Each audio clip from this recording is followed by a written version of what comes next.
Hi there, everyone. We are with the National Weather Desk, meteorologist Emily Gracey, and I have meteorologist Matt Ritter here as well.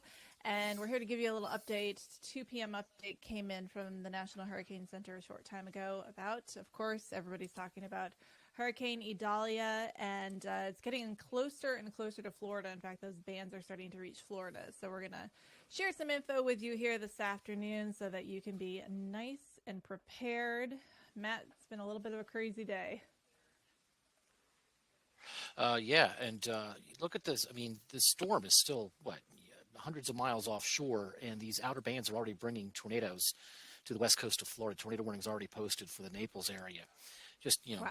a lot of folks tend to focus on the center. You see all those graphics that go viral on the web, and they focus on the exact center of the storm. The center is nowhere near the coast, and it's already bringing tornadoes to Florida. Yeah, I want to pull up the radar here, and we'll give you guys the latest. That 2 p.m. update, the winds are now up to 90 miles per hour. That's up from 85 with that 11 a.m. update. It's still moving to the north about 14 miles per hour, so it hasn't started that slight turn to the northeast yet, but we weren't expecting that anyway. It's about 240 miles right now southwest of Tampa, Florida, and you can see Tampa's already getting those outer bands, that rain, and as Matt mentioned, of course, there's tornado threat already popping up there for Florida. Anytime we see these storms interact with land, that friction between the system and the land certainly can cause that tornado risk. So that's where it is right now, starting to see a better defined eye. And of course, we're not really seeing the west side of this thing because it is being picked up on radar here with this image. But the satellite imagery really starting to show it come together with that eye in the last few frames, starting to get a little bit more distinct, but certainly moving away from Cuba. I think they've discontinued all those watches and warnings now for Cuba. They have, yeah. So no threat anymore to Cuba. It is interesting to note that we can see the eye on radar imagery. There's definitely a lack of rain in the center of the storm. But looking at the visible satellite imagery, the eye is still not well formed, at least on the satellite. It's trying, though. It's definitely trying. Yeah. I want to pull up a live camera here from Florida. This is Key West, Florida, the southernmost point, if you're familiar with Key West at all.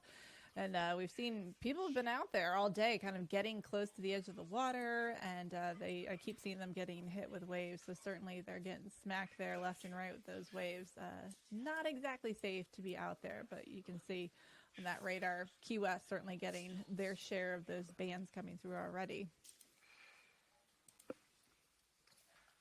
So let's pull up here the latest on some of these graphics that the Hurricane Center puts out. They do the full advisory a couple times a day, so we're kind of in an intermediate advisory here, but updates with this advisory. It's affecting Florida, as we already heard. They've discontinued some watches and warnings for some areas of Cuba, and they did update the cone. We haven't seen too much of a shift in the cone, but this is as of 2 p.m. Still expecting it to be a major hurricane at landfall.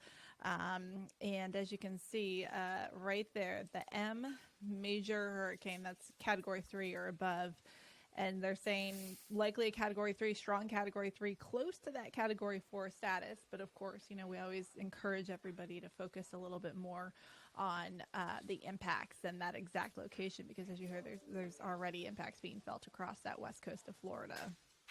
Yeah, exactly. And it's interesting to note the National Weather Service office from Tallahassee put out a tweet earlier this afternoon. There's no historical precedent if this makes, again, back to the exact center. If the exact center of the storm makes landfall as Category 3 or higher in Appalachia Bay specifically, not the whole Bend area, but the Bay specifically, there's no historical precedent for it. Which means that in the Appalachia Bay itself, they've never seen this before. We don't know from history what exactly the damage is going to be. I mean, if there's any silver lining here, I'd say it's all these like the national forest and the wildlife management area. So hopefully a little less populated perhaps than, other spots a little bit farther to the west. But we're talking about, here's Apalachicola right here. And this is the bay we're talking about right here where we're looking at potential landfall. Really, they've narrowed it down. A lot of folks have been talking about Cedar Key as well. That's Cedar Key right there. And it looks like it will be likely just to the east. I mean, we could still see some minor changes up until landfall. So, of course, all of these areas at risk of surge. And whenever you get the coastline like this, you get water that just kind of shoves into one little area too, which is very dangerous. So the surge, a major concern, anywhere from 10 to 15 feet above ground. So that's, basically a wall of water that we're talking about there. Yeah, and when it does make landfall, really, areas from Gainesville all the way up to Jacksonville will have to worry about the tornadic potential as well. Yep. Of course, those inland tornadoes. And also noteworthy, the surge threat on the East Coast here. So, all the way from northern Florida, all the way up through South Carolina and into North Carolina, all the way up to Surf City, North Carolina. There's that threat of some storm surge as well. And, we've been talking about the full moon, always plays a role. So some areas, depending on when the high tides are, could be looking at a high tide plus a surge situation. Yeah, absolutely. And I'm concerned about the tornadic potential for Georgia and South Carolina as well. All those outer bands basically hitting the surge hitting the coast at a 90-degree angle. There's going to be a lot of spin-ups, I think. Yeah, I was hoping to pull up this map to kind of show you where the storm surge threat was going to be, but it's a little slow. So let's talk about rainfall for a second, too, because inland flooding is going to be a huge concern. I mean, we could be talking rainfall totals upwards of, widespread 4 to 8 inches, and then isolated areas up to a foot. I mean, it's not out of the question to see that. This is a 3-day total map that we're looking at, but you can see that swath there that goes all the way from wherever it makes landfall all the way up through Georgia. Places like Augusta, Columbia could see the most rain just because of the forward movement and where it is. And then certainly some spots in the low country. We've talked about this, flood easily. I mean, places in North Carolina that dealt with it for Florence. The storm itself wasn't, a major hurricane, but it dumped so much rainfall just because of how slow it moved. And eastern North Carolina is probably not getting enough attention for the impacts from this storm. And of course, the speed, once it finally moves inland, will determine how much rainfall these spots ultimately get, but it's definitely going to be on the heavy side. Yeah, let's talk about that I've got the GFS pulled up here. We're just kind of getting in the latest run. I might have to pull back to the last run, but just to give you a timeline of landfall. So we're looking at tonight at this point, and you can see it, obviously, Franklin off the coast there as well. We can talk about that in a minute. That's been downgraded a tad. But Idalia, they're getting close to the Gulf Coast tonight, and then overnight, and then early tomorrow morning. So this is tomorrow morning. We're looking at a landfall shortly after sunrise. It'll be during those morning hours, moving onshore. And this computer model, this is the American computer model, does have it moving on right about that spot we were talking about, right there in the Big Bend, just west of Cedar Key, and then moving over Georgia, just dumping rain on southern portions of Georgia through the afternoon tomorrow, and then into South Carolina through the afternoon and evening tomorrow. That center, they could still be looking at tropical storm force winds, even in these inland areas. That's why there's tropical storm warnings in place for South Carolina's coastline.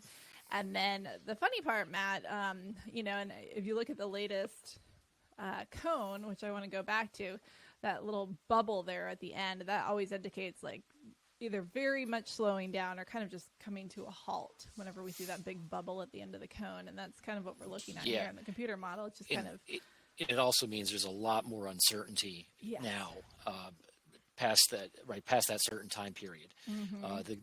A lot of people think the cone means the storm is going to grow with time. Mm-hmm. And that it means the uncertainty of the path has grown with time. But it doesn't look like a major threat after that, but it does look like it kind of lingers just as a remnant low there off the coast for a little while. So it's something we'll watch for potential rainfall. I mean, next week. The GFS wants to now do a little loop, but luckily it doesn't strengthen it again. Yeah, right, exactly. And of course, long term, can't always count on that anyway. We can look at a little bit more of a short-term model here, high-resolution model. I've got this pulled up as well. And this brings it on shore pretty close to the same spot. Let's see if we can move it forward here. And this is through the evening tonight and then into early tomorrow morning, the high-resolution model. Sorry for the slowness here. It's a lot of stuff, a lot of streaming stuff on my computer right now. But you can see moving it onshore right about that same spot and right about that same time. So we'll watch for that early tomorrow morning. But I mean, Tallahassee is just going to get pounded. But it's really about where that eye moves onshore. That's where that surge is going to make a huge impact. And if to the right of it. And if the rapid intensification overnight verifies, it will likely travel a little farther to the west. Well, I mean, there's really nothing keeping it from intensifying. No, there's not. That water, we've been talking about that for a while. It's incredibly warm. And, this is kind of worst case scenario. But like I said, hopefully a less populated coastline, there's some benefit to that.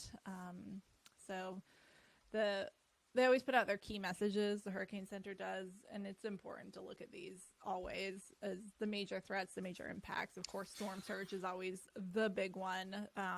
And then these longer term impacts, people don't always prepare for power outages down the road. So even if you live well inland, just watch where your watches and warnings are. Pay attention to those watches and warnings because those really give you a good idea as to what to expect there in your area. Yeah, folks in southern Georgia, eastern South Carolina, eastern North Carolina should be making plans for several days without power. Worst case reasonable scenario. We're not giving all the bad scenarios. The worst case reasonable scenario could be several days without power in those areas. Right. Yeah, I mean, I'm in South Carolina. They've already canceled school for the kids for the next couple of days. So preparations are being made even in those spots that aren't under hurricane watches and warnings. Well, Matt, anything else you want to add before we log off and let people go about their day? Oh, no, just stay with the National Weather Desk because we're tracking the storm and we'll have the pictures to go along with it. Yep, Matt Everything and I both have happening decades overnight of tomorrow morning. tracking these things. So Yes. we've got you covered, and we'll bring you updates here, kind of nitty-gritty, less glamorous view here of the storm, but certainly good information we'll bring to you. Absolutely. Awesome. Nice. All Stay right. safe, everybody. Yep. Have a good one.